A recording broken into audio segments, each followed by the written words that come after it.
Imagine something so tiny that you can't even see it. An atom. But inside that tiny atom lies a power strong enough to destroy an entire city. Now imagine, during a world war, scientists racing to unlock that power before the enemy does.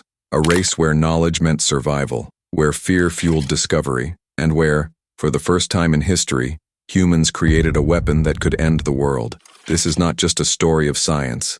It's a story of ambition, fear, and moral conflict. It's the story of how the atomic bomb was made, and how it changed humanity forever. At the start of the 1900s, the atom was a mystery.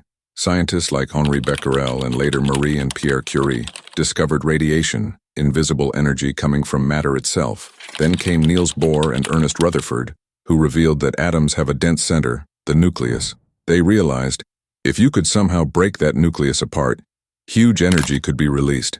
Fast forward to 1938, two German scientists, Otto Hahn and Fritz Strassmann, made a shocking discovery. When they bombarded uranium atoms with neutrons, the atoms actually split. This process was called nuclear fission, and the amount of energy released was unimaginable. It meant one thing: if you could control this chain reaction, you could make the most powerful bomb ever known. That was the moment when science crossed a line, and there was no going back. In 1939, Europe was falling apart. Hitler had risen to power. Many brilliant scientists, most of them Jewish, fled from Germany to other countries. People like Albert Einstein, Leo Szilard, and Enrico Fermi knew what the Nazis were capable of. They feared that Germany might build the atomic bomb first. So, Leo Szilard and Einstein wrote a letter to U.S. President Franklin D. Roosevelt, warning him about this terrifying new weapon. That letter started what became known as the Manhattan Project, a top-secret U.S. mission to build an atomic bomb before Germany did. The government poured in money, talent, and secrecy. Hundreds of scientists worked in hidden labs in Los Alamos, Oak Ridge, and Hanford. Leading them was a young, brilliant physicist, J. Robert Oppenheimer. Oppenheimer once said, "The physicists have known sin." He understood what they were doing, but he couldn't stop. Science had become a race against time and against death. After years of work, the day finally came. July 16, 1945. In the New Mexico desert, scientists gathered to test their creation. They called it the Trinity Test. At exactly 5:29 a.m., the desert lit up brighter than the sun. The explosion created a mushroom cloud that reached over 7 miles high.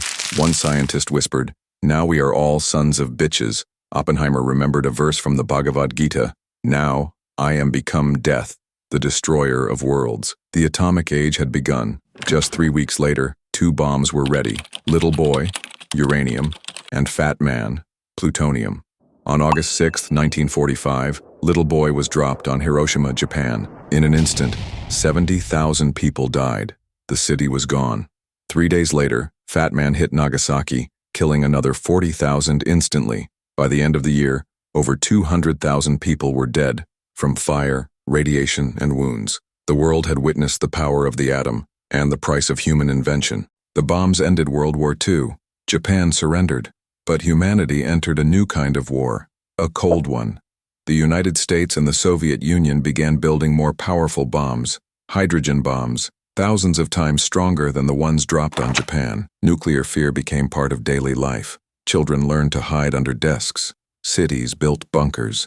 The planet lived under the shadow of mutual assured destruction. Yet at the same time, nuclear science changed the world in other ways. It gave us nuclear power plants, radiation therapy for cancer, and new scientific discoveries about the universe. The same science that killed hundreds of thousands also saved millions. It's the ultimate paradox of human progress. Many scientists who worked on the bomb later regretted it. Oppenheimer himself tried to stop further development of nuclear weapons, but by then, the world had gone too far. Richard Rhodes, in his book, The Making of the Atomic Bomb, doesn't just tell history. He shows what happens when curiosity meets fear and invention meets war. The story isn't just about 1945, it's about today. The same pattern repeats with every new technology. Think about it. AI, biotechnology, genetic engineering, all promise to change our world. But could they also destroy it if misused? Just like the atom bomb? That's why this story matters now more than ever. It reminds us that knowledge alone is not enough. We need wisdom, we need ethics, and we need control. Because once you unleash something powerful, you can never put it back. The story of the atomic bomb is not just science history, it's a mirror for our soul. It shows what we're capable of, both great and terrible. It reminds us that progress without conscience can lead to destruction. When the bomb exploded, humanity changed forever. We became the first species on Earth capable of ending its own existence, and that's why we must never forget what happened, not to feel guilty, but to stay aware.